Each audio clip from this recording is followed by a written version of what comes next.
okay. But when you find someone like, Canelo or Golovkin, it's a different kettle of fish, I have to lean towards Canelo. Going to beat Canelo until somehow over a long period of time Canelo beats himself. Canelo snapped back at Terence Crawford during the press conference, insisting Crawford is not on his level.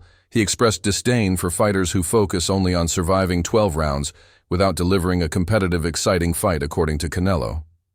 Such cautious tactics lead to boring matches that disappoint fans looking for a great show. El Brookie, who has first-hand experience in the ring with elite fighters like Gennady Golovkin and Terence Crawford, offered a stark warning about the upcoming. It's a wow fight. It's two supreme athletes fighting against each other. But you've got to sway towards Canelo. Crawford's gonna have to move up, and I knew when I boxed Golovkin. There's a big difference. Especially with someone that fighting a middleweight, a mediocre world champion's okay. But when you're fighting someone like, Canelo or Golovkin, it's a different kettle of fish, I have to lean towards Canelo, but, Crawford's very, very, very good. You think Crawford's still got the legs? Obviously, he's very much got great IQ in the ring. Bout between Crawford and Canelo Alvarez, Brook emphasized that this fight presents a completely different challenge compared to Crawford's previous encounters.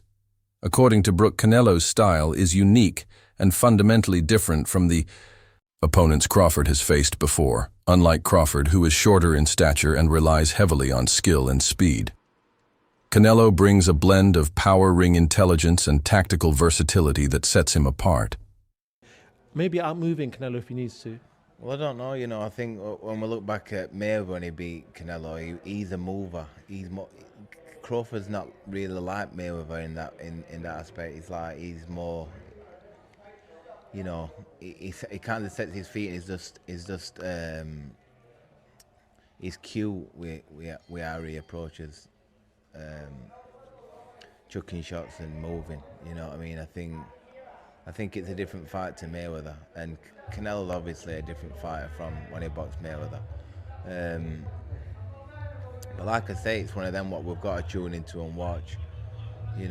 Both unbelievable fighters, but I'd have to favour Canelo.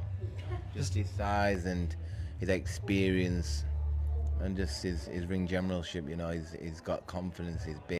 Brook highlighted that Canelo's ability to adapt mid-fight and impose his will physically creates a demanding environment for any boxer facing a strong, versatile fighter like Canelo, requires a different mindset and preparation. Brook expressed his belief that given these favorably, to match Canelo's approach, the warning to Crawford was clear.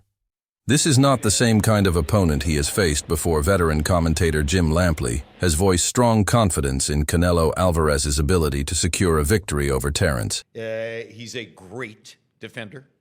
He has the most solid punch resistance of anybody in the sport. Nobody's ever knocked him off balance. Nobody's ever really knocked him down. There's only one official knockdown in his career, and it was because he bounced off the ropes when Jose Cotto hit him with a hard shot to the chest. And the referee employed a strict interpretation of the rules and said, oh, the ropes held you up, so that's a knockdown.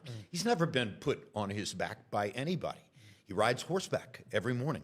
His legs are the strongest in the sport. You're not going to beat Canelo until somehow over a long period of time Canelo beats himself.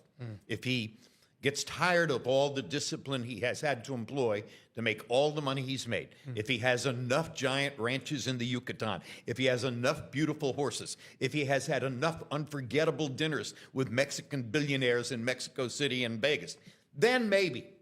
But my guess is he will retire without incurring another loss, because it's important to him to do that. Which implies you like him against Bud Crawford. I do like him against Bud Crawford, but I do think that it's a great fight. Now, I could change my mind when we get closer. Bud Crawford, to me, is a latter-day Sugar Ray Robinson. He has the multiple skills of Sugar Ray Robinson. He can defend or attack. He has a deep inner mean streak that he can employ at any moment in a fight to get what he wants.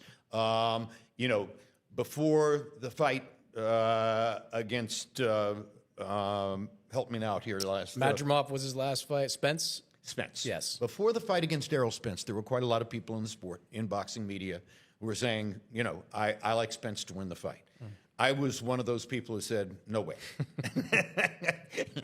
Errol Spence doesn't have the... Crawford Lampley pointed out that while Crawford is an extraordinary talent with a remarkable record, Canelo possesses a combination of experience, physicality, and mental toughness that makes him a formidable opponent in this matchup.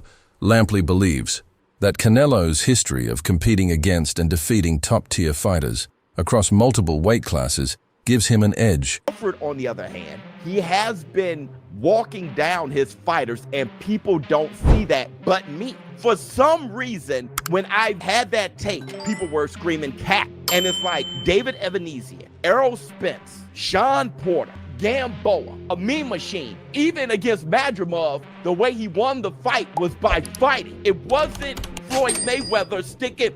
This guy has been too athletically gifted, and I mean explosive, hard punching, and too strong for his ops. When he's in orthodox, he boxes more. When he switches, he becomes a puncher. And now he's coming out southpaw. He ends you. He is not, you gotta watch him fight. He does do athletic things where his hands and his feet work together and he catches you for sure. But what he mostly do is he punishes and he bullies his op because he walks you down and whips your ass. He's an ass whip. His ring IQ and ability to control pace and space inside the ring allow him to dictate the fight's rhythm, something Lampley sees as a critical factor. Furthermore, Lampley mentioned that Canelo's defensive skills and counterpunching prowess could neutralize Crawford's offensive arsenal.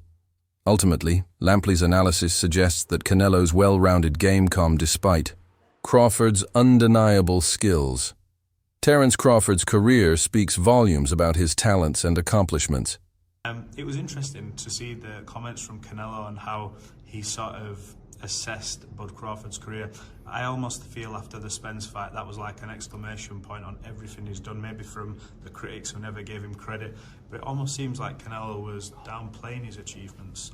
What do you make of that? Is that to build a fight? Because it sells itself. Well, I can tell you like this.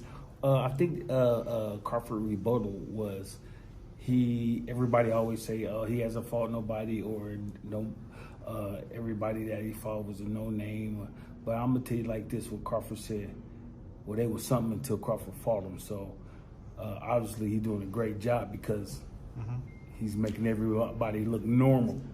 Not everyone, like when they go against Canelo, you know, I don't think there's anyone else in boxing who you would ask and say this is a possible task for, but for Crawford, because of his pound-for-pound abilities, and apparently no rehydration clause. Am I hearing that right? He wants full smoke at that weight. Let's go, man.